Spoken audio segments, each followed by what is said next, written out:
Eu quero apresentar aqui os nossos advogados, da Santoro Advogados, doutora Tatiana, doutor Matheus, que vão participar dessa apresentação, dessa discussão e responder as perguntas. Não haverá debate verbal. As perguntas serão sempre por escrito, porque se nós fizermos debate verbal, nós não vamos terminar hoje. Então é preciso que haja uma certa ordem nesse trabalho. Eu vou primeiro dar a palavra para os advogados, para ver se eles querem dizer alguma coisa, e em seguida nós passaremos a responder as perguntas, não só do auditório, mas aquelas que já estão chegando por e-mail daqueles que estão assistindo a nossa apresentação. Muito obrigado. Boa tarde.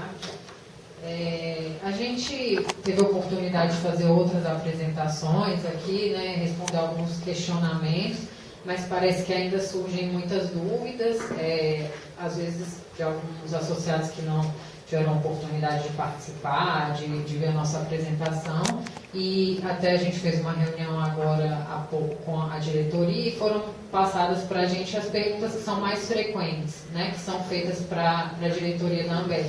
Então, eu vou já respondendo essas perguntas, que pode já esclarecer as dúvidas de muitos de vocês. E o que não tiver abrangido, os senhores podem se sentir à vontade para questionar. A primeira pergunta seria com relação a quem entra em juízo através da ação da Ambev. Pode entrar em outras ações de outras entidades?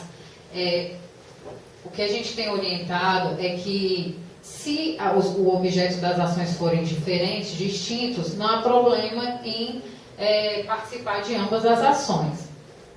Mas no caso de serem iguais, né, ser o mesmo objeto, visar o mesmo resultado, não seria viável a participação em ambas as ações, até mesmo para evitar que haja conflito de decisões, litigância de má-fé, qualquer coisa nesse sentido. Então, o que a gente tem orientado é que, se o associado já vai entrar na ação da Ambev, com relação ao objeto da ação que já vai ser ajuizada, não há nem necessidade e nem, não seria assim, como é que eu posso dizer? Não seria viável, não seria indicado, né, que entre em outra, para evitar essas questões. Que seja a mesma ação. Se forem outras ações com objetos diferentes, tudo bem. Pode ajuizar normalmente. A segunda pergunta seria a previsão de entrada em juízo da ação civil pública, né, que é a nossa primeira ação. A previsão é assim que for aprovado definitivamente o plano de equacionamento, porque a gente está tentando evitar que haja modificações e que essas modificações possam posteriormente enfraquecer a nossa tese. A gente entra contra um ato que não é definitivo, a alteração, então a gente já fornece um argumento contrário à nossa tese. Então a gente está aguardando que isso seja definitivo para que seja ajuizada a ação já contra esse equacionamento aprovado. O objeto da ação inicial. Essa ação, ela visa, em um primeiro momento, ela é genérica com relação ao equacionamento, demonstrando que alguns dos valores que foram incluídos no equacionamento, eles são advindos de gestão temerária e fraudulenta, que foi realizada na Petros durante esse tempo, e aí, no primeiro momento, haveria, então, o pedido de suspensão da cobrança até que seja averiguado o que, de fato, deve ser equacionado entre participantes e patrocinador e o que não deve ser imputado aos participantes. Esse é o objeto genérico.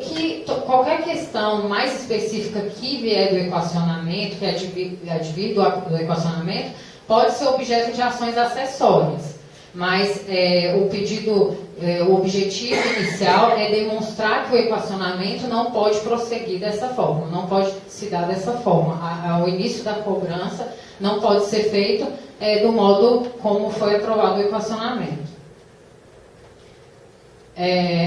Com relação às autorizações, né, que a Ambev tem recolhido, ela mesmo já fixou um prazo, se não me engano. Sim, o prazo final para apresentação, para entrega das apresentações é o dia 14 agora, da semana que vem, dia 14 de novembro. Após esse prazo, nós não vamos mais receber autorizações. Quem entrou, quem não entrou, tenha santa paciência, perdeu o prazo. Esse é o prazo.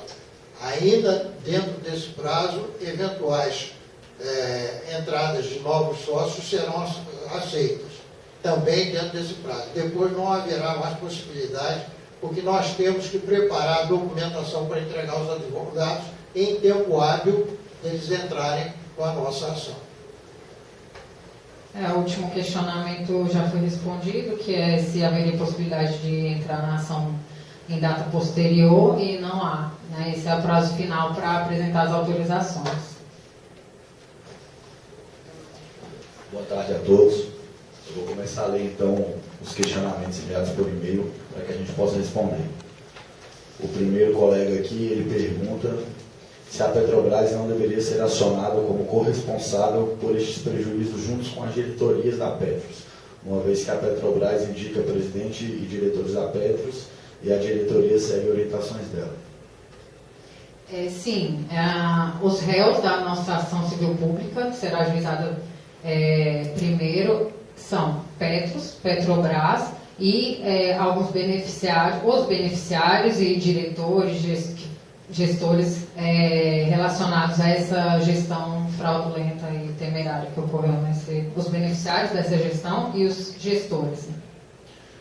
Qual a situação do plano de equacionamento? Em que fase está? Hoje, pelo que nos foi passado pelo pessoal da diretoria da Ambev, é que a SEST já aprovou e vai enviar para a Petrobras. A informação que nós tivemos ontem é que o equacionamento foi à SEST e a SEST já devolveu para a Petrobras. Nós estamos tentando averiguar o que acontece agora, se a Petrobras manda direto. Segundo a informação que nós temos, que a Petrobras mandaria direto para a Petros para que a Petros executasse o equacionamento. Há uma dúvida porque a própria Petros tinha mencionado anteriormente de que passaria pela Previc, mas até agora não temos essa informação. O que não consta é que a Petrobras mandaria o equacionamento para a Petros. Então, nós estamos até averiguando, nós temos pessoas em Brasília que estão procurando uma resposta para isso. Por enquanto, o que nós sabemos, saiu da SEST e voltou para a Petrobras.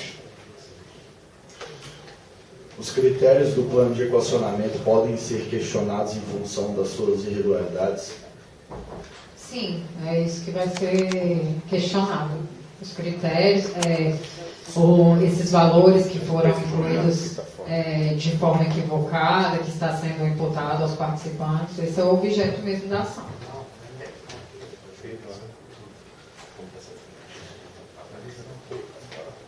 Caso se entre com uma liminar, a estratégia será diferente da utilizada pela FUNCEF, pois a mesma foi cassada? A estratégia não é diferente. A princípio, a medida mais indicada é realmente pedir a suspensão da cobrança, em que pese ter havido essa cassação, nós já interpusemos o recurso cabível para reverter essa situação. A juíza, que provavelmente será competente para a julgação da Ambev, é a mesma, né? E ela já deu essa decisão liminar, concedendo, e essa decisão ela deu, inclusive, até que seja apresentadas as contestações pelos réus. Quando for apresentadas as contestações, ela reapreciará a questão. Então, isso vai acontecer no caso da ANIPA, já está em fase final de citação dos réus, de apresentação de resposta, e a juíza deve apreciar, porque os pedidos liminares, eles não se limitam a essa suspensão.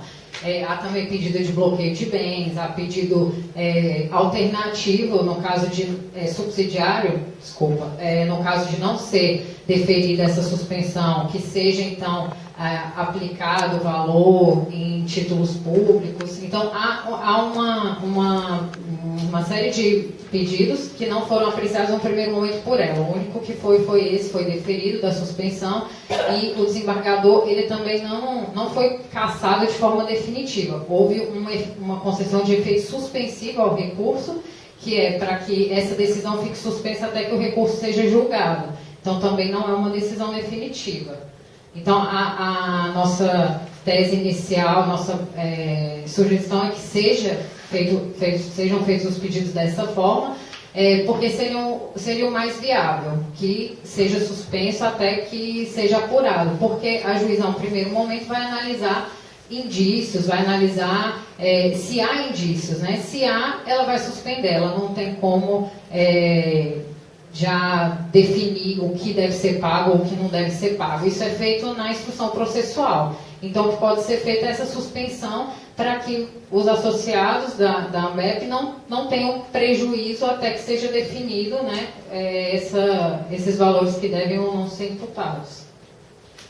A Previc também não deveria ser acionada nessa ação?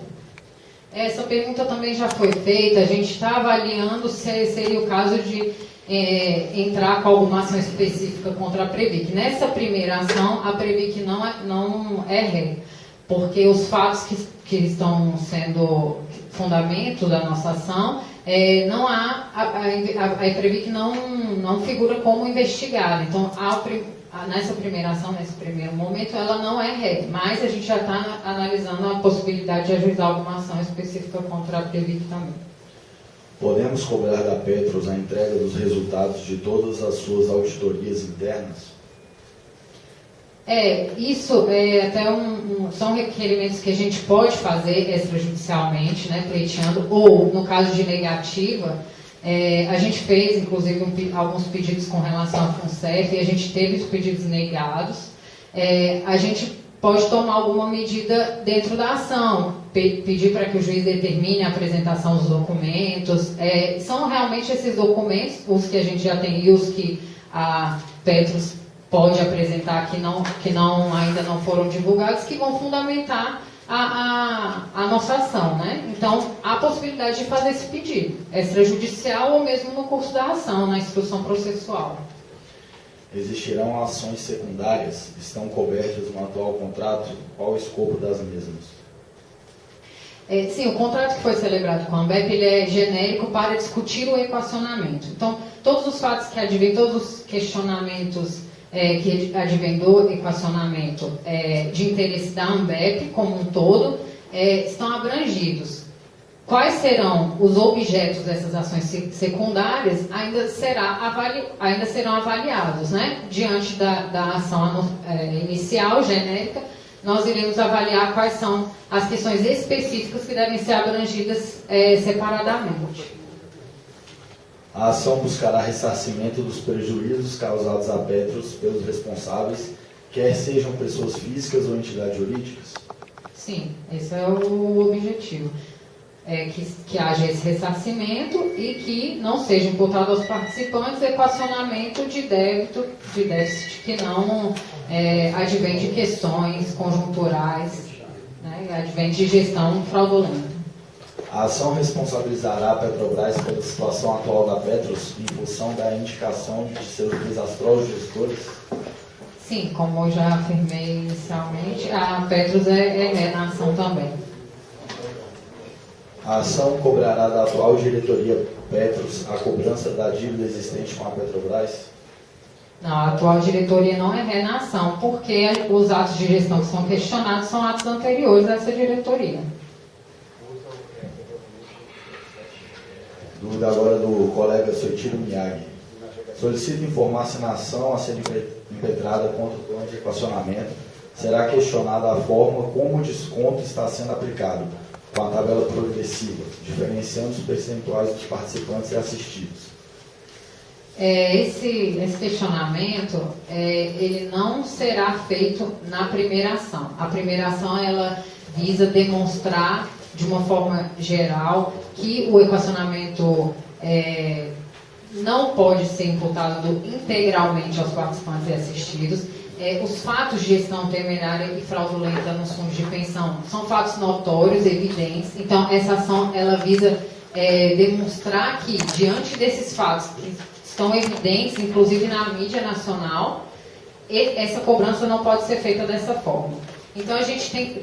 O foco é esse, a gente precisa ser bem objetivo, né, e não dividir outros questionamentos que não se relacionam especificamente com esse. Essa questão ela já foi colocada a nós hoje, inclusive pela diretoria, e nós vamos avaliar se é o caso de ajuizar alguma ação acessória discutindo essa questão. Dúvida do colega Jaime. Conforme consta na decisão do TST em anexo, a Petrobras responde de forma solidária com a Petros. Ora, se por decisão do TST a Petrobras é reconhecidamente solidária, se ela sempre geriu ou ingeriu a Petros, iludiu ou desiludiu seus empregados no tocante a Petros, no caso de insolvência da Petros, não será ela, Petrobras, responsável por sanar integralmente todo e qualquer déficit decorrente de má gestão por parte da Petros? Como eu havia informado, a Petrobras ela vai figurar no polo passivo da nossa ação. Essas questões no caso aqui foi uma decisão do TST, que provavelmente se refere a contencioso trabalhista. Realmente há aí uma responsabilidade, né, da Petrobras, e no caso da ANIPA a gente já até está na iminência de ajuizar uma ação que se refere a esse contencioso, que seria dívida no caso, né, da Caixa com a FUNCEF, e aqui seria Petrobras com a Petros. Então, pode ser objeto de uma ação acessória também. Mas, já adianto que na primeira ação, né, também a Petrobras é réu. Fosse um plano como outros do mercado, não seria o gestor do plano ou a entidade financeira controladora solidariamente responsável por qualquer déficit sem qualquer ônus para o participante? Gente, assim, a gente já até esclareceu isso. O equacionamento de déficit de uma entidade de previdência, ele é feito entre participantes e patrocinador e não integralmente pela patrocinadora. O que tem que ser demonstrado aqui? Que esse déficit, especificamente, por ser advindo de gestão temerária, fraudulenta, por dívidas da Petrobras, etc., não deve ser imputado aos participantes. Então, não é uma responsabilidade exclusiva da patrocinadora. É uma responsabilidade de equacionamento de déficit entre participantes e patrocinadora. No caso específico de serem déficits advindos dessas questões, eles não devem ser imputados aos participantes assistidos. É isso que a gente está demonstrando. As dúvidas agora do colega Kleber. Segundo a EPET, em 2004 foi assinado um acordo de obrigações recíprocas entre a Petrobras e a FUP, que foi realizado nos autos de uma ação civil pública em que a FUP moveu contra a Petrobras, cobrando dívidas da mesma com a Petros. Este valor correspondeu à metade da dívida ajuizada e será depositado em 2018. A outra metade permanece em cobrança na referida ação e, segundo a EPET, corresponde atualmente a 11 bilhões de reais. O que a Santoro pensa sobre isso? Esse é um assunto paralelo, né? Não se refere a equacionamento, é uma questão que foi até nos colocada pela diretoria, fomos informados sobre isso, mas não é uma questão que se refere ao equacionamento, então ele não diz respeito à nossa ação. E perguntando se a Petrobras distribuidora também não entra no polo passivo dessa ação, que já foi respondido que sim. A Petrobras distribuidora é uma das patrocinadoras, portanto ela entra no polo passivo também. Dúvida agora do colega Reinaldo. Qual o objeto da ação para que se saiba se é o mesmo ou não de outras instituições? Com relação a essas questões, o que a gente sugere é que vocês enviem o questionamento à ANBEP, informando qual seria o objeto dessa ação que a outra entidade pretende entrar, para que, especificamente em cada caso, o escritório possa avaliar se é o mesmo objeto ou não da nossa ação. Porque é muito genérico, a gente realmente a um primeiro momento assim, a gente não tem como saber se é o mesmo, a gente precisa ver realmente qual é o objeto da outra ação. qual é o objeto dessa ação. Dessa ação? Mas que nós possamos fazer essa análise de comparação. Porque essa situação que você colocou acontece também em relação aos outros. A gente vê qual é a ação que você tem lá nos outros. E a gente está sem saber nenhum de um lado nem do outro. Então, é uma ação civil pública que visa o ressarcimento, né, à Petros, tanto pelos beneficiários quanto pelos gestores, à época, né, da má gestão, devolução desses valores aos cofres da Petros. E que só seja imputado aos participantes e assistidos os valores advindos de questões conjunturais e não os advindos dessa gestão temerária e fraudulenta. E a questão de dívidas. Politicamente, é isso a nossa ação. A ação da BEP se resume nessas três linhas. A ação principal, sim, a primeira, em termos genéricos, né? São vários pedidos, mas em termos genéricos é esse que é o objeto. É possível sair da ação em algum momento e como fazê-lo? Bom, a qualquer momento, qualquer pessoa pode sair da ação. Eu lembro só o seguinte, nós não estamos cobrando custas dos advogados, dos nossos associados. Os nossos associados não vão pagar as custas dos advogados, quem está pagando é a associação. Entretanto, se alguém entrou com uma ação e depois resolveu desistir de ser sócio, automaticamente ele está saindo também da ação, porque é da mensalidade que ele vai pagar que nós vamos pagar os nossos advogados. Então, automaticamente, se ele sai do quadro de associados, ele está deixando de pagar o associado, o advogado. Então, se ele está deixando de pagar o advogado, ele está saindo da ação. Entendido? Mas ele pode sair e permanecer associado. Pode só sair apenas da ação. Pode. Isso não é problema. Isso não é problema. Na verdade, o resultado final, ele abrange todos esses associados que autorizaram, né?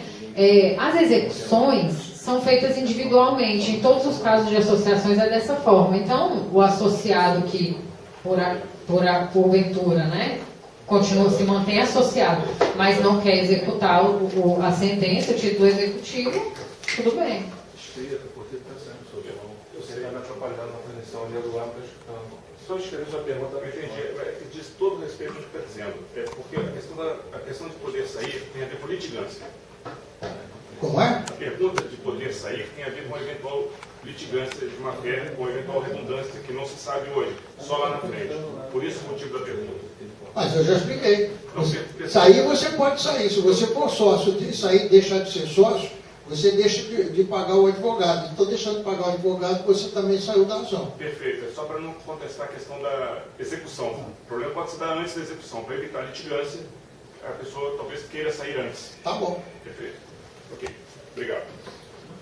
Os nomes dos participantes serão incluídos na ação ou será apenas o nome da instituição Ambev? A autora da ação é a Ambev, em representação dos associados que autorizaram expressamente. Sem relacionamento. Há uma relação de associados e as autorizações. A dúvida do colega Ângelo agora. Tendo em vista o resultado da FUNCEF, o que muda ou deveria mudar na estratégia da Ambev? O que já foi respondido, né?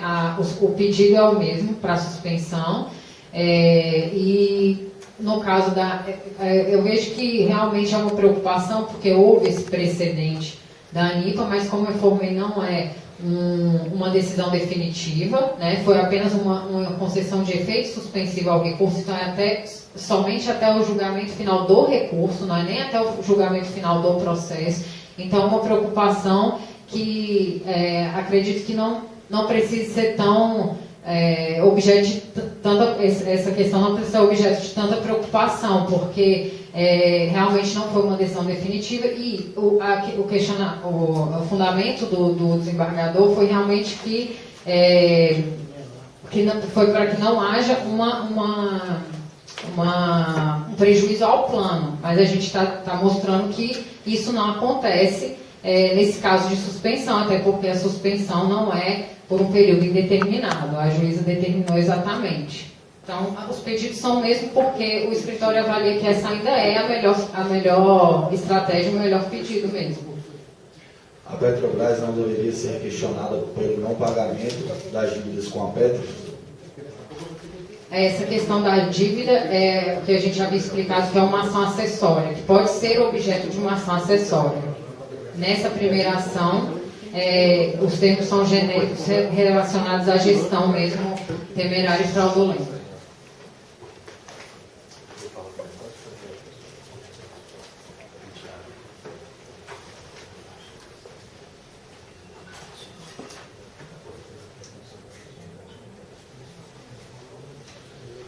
Dúvida do colega Ricardo agora.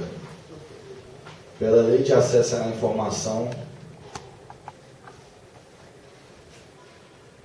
é para adiantar as provas documentais para a própria ação civil pública. Já não poderia haver o pedido extrajudicial dos resultados da auditoria interna da Petros?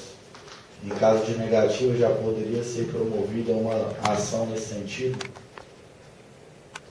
Sim, pode haver o pedido extrajudicial. Qualquer pedido de documentação que seja necessário para juntar pode ser feito antes, sim. Deixa eu falar aí, por que não está sendo feito? Então, o que a gente está aguardando é o equacionamento, como a gente já havia informado. Então, a partir do momento que a gente tiver o plano de equacionamento, todas as medidas definidas com a associação serão tomadas. Acho que essa pergunta já foi respondida. Poderiam traçar um paralelo entre nossa ação e a de outras ações, acredito que de outra entidade, né?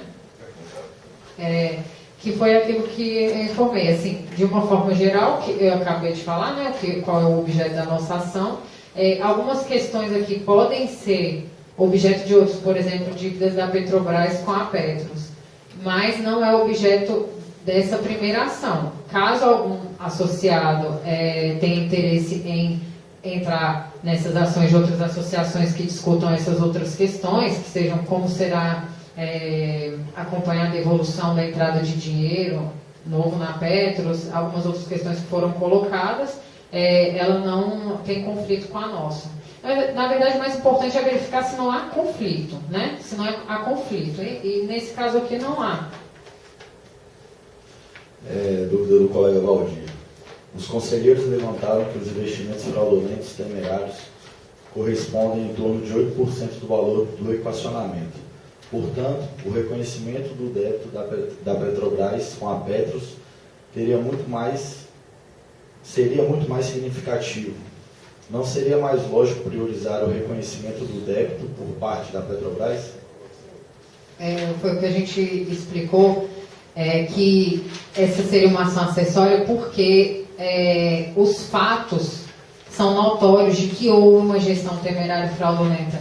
São evidentes, tem investigações que advêm prisões, busca e apreensão. Então, são fatos muito evidentes, que estão muito presentes. E por isso a estratégia foi o ajuizamento da ação principal, mostrando que o equacionamento está errado por esses motivos e, paralelamente, as ações acessórias que vão discutir especificamente. Dentro do equacionamento também foi discutido a dívida contra a Petrobras, há outras questões que foram colocadas. Mas por esse motivo que a ação principal ela fala sobre a gestão fraudulenta e temerária, porque esses fatos eles são notórios, então eles são muito evidentes. E como a gente já havia até explicado, num primeiro momento, o juiz ele não vai avaliar todas as provas, né? Ele não vai avaliar a instrução probatória feita só no curso do processo, então ele precisa de fatos notórios, indícios de que há ali um problema, né? Então essas questões elas são notórias, elas são evidentes e elas fortalecem esse fundamento de que o plano de equacionamento está sendo feito de forma errada. Por isso que essa foi a estratégia. Dúvida do colega Alexandre Cotri. Será questionada a fórmula de cálculo dos pagamentos, tais como alíquotas em cascata e alíquotas diferentes entre aposentados anteriores a dezembro de 2015 e posteriores. Essas questões são muito específicas e terão que ser avaliadas se é o caso de entrar com ações acessórias ou não.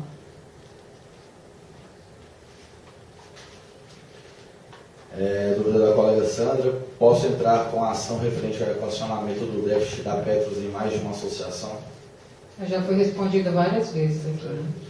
Caso essas ações sejam vitoriosas para as associações, somente os empregados vinculados a elas serão beneficiados ou todos? Sim, somente os associados. A associação ela só tem legitimidade para representar os associados. Então, apesar de ter pedidos de natureza coletiva na ação, que de uma certa forma beneficiam a todos, por exemplo, o ressarcimento aos cofres da Petros, eles beneficiam a todos os participantes e assistidos. Porém, os pedidos de natureza individual homogênea, que são esses questionamentos referentes às parcelas especificamente, que estão sendo imputadas, elas se aplicam tão somente aos associados. E quando houver um resultado positivo, os associados têm legitimidade para pleitearem a execução desse título. Os participantes e assistidos que não são associados, eles têm apenas um bom precedente para ajuizar suas próprias ações e falar: eu também me enquadro nessa situação, mas eles vão precisar ter esse direito reconhecido judicialmente, da mesma forma que a Ambep teve, né? Eu tenho duas perguntas, aliás, 3, para responder. Uma do Ricardo Gutierrez. Ele pergunta por que nós não juntamos todas as associações e fazemos uma única ação civil pública. Eu diria o seguinte... Desculpe complementar, nos pontos que houvesse convergência de opiniões de objetos, a pergunta é... Então, eu vou responder. Primeiro, não há convergência de opiniões.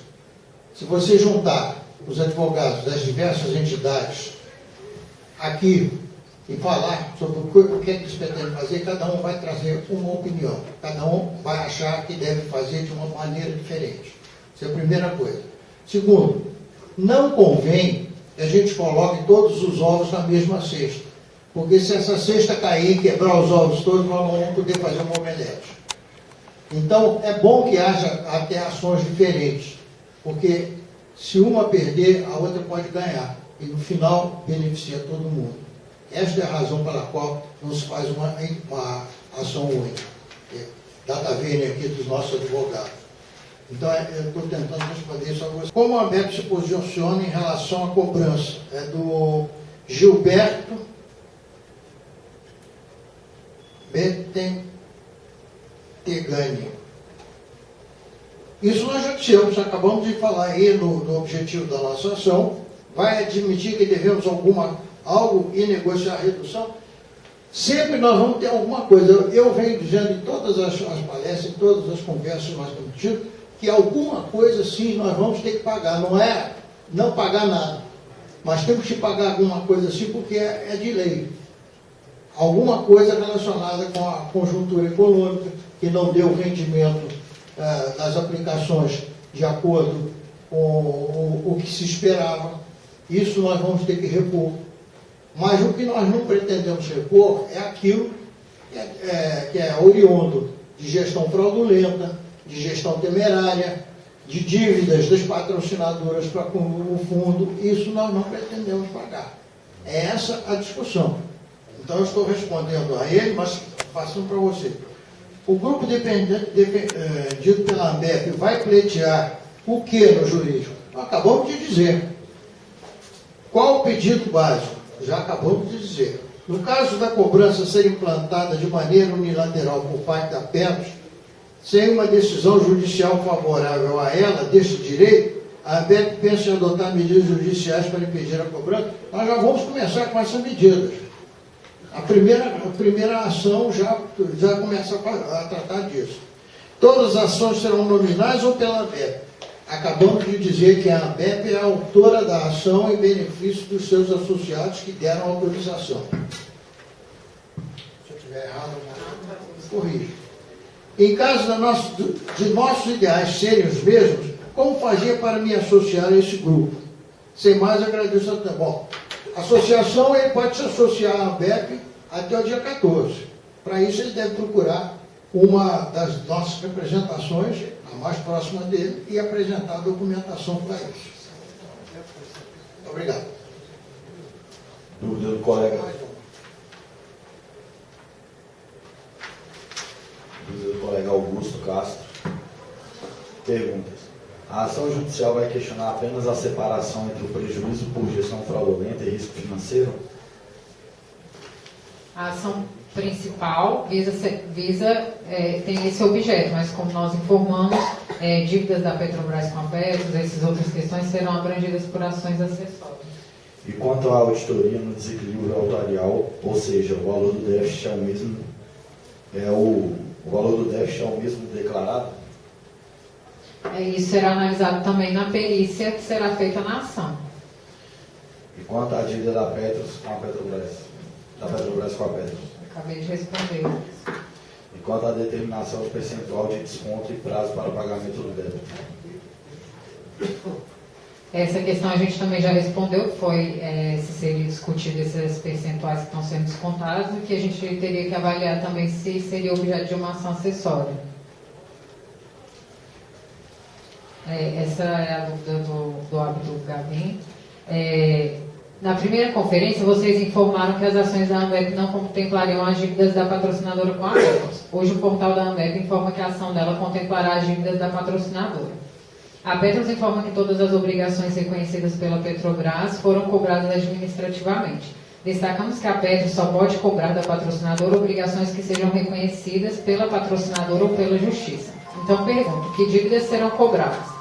Não acham que é fundamental vocês, advogados da Ambev, se articularem e sincronizarem as ações de cobrança de dívidas com outros advogados, que foram nomeados aqui, que também cobrarão dívidas numa reunião a portas fechadas?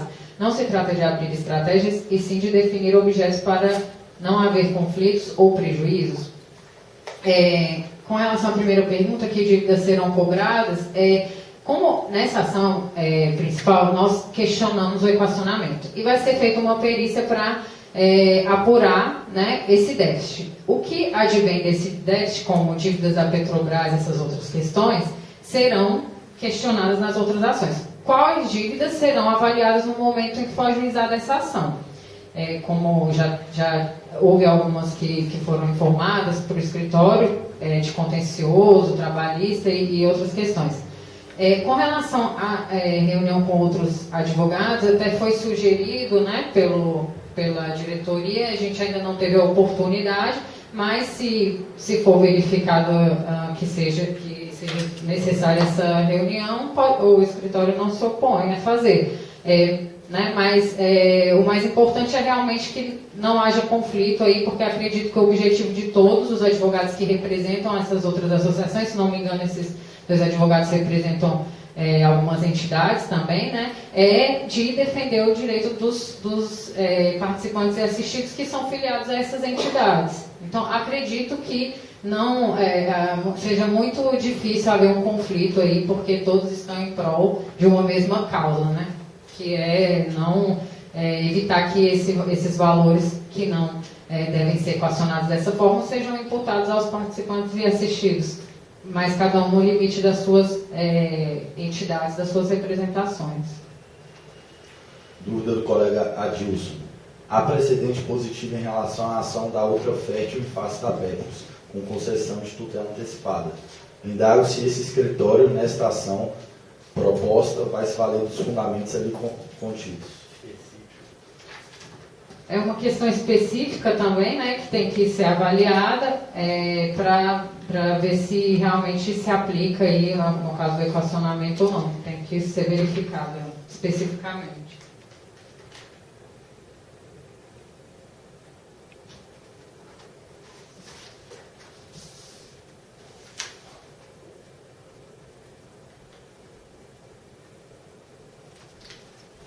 Acredito que essa aqui é para o doutor Pedro.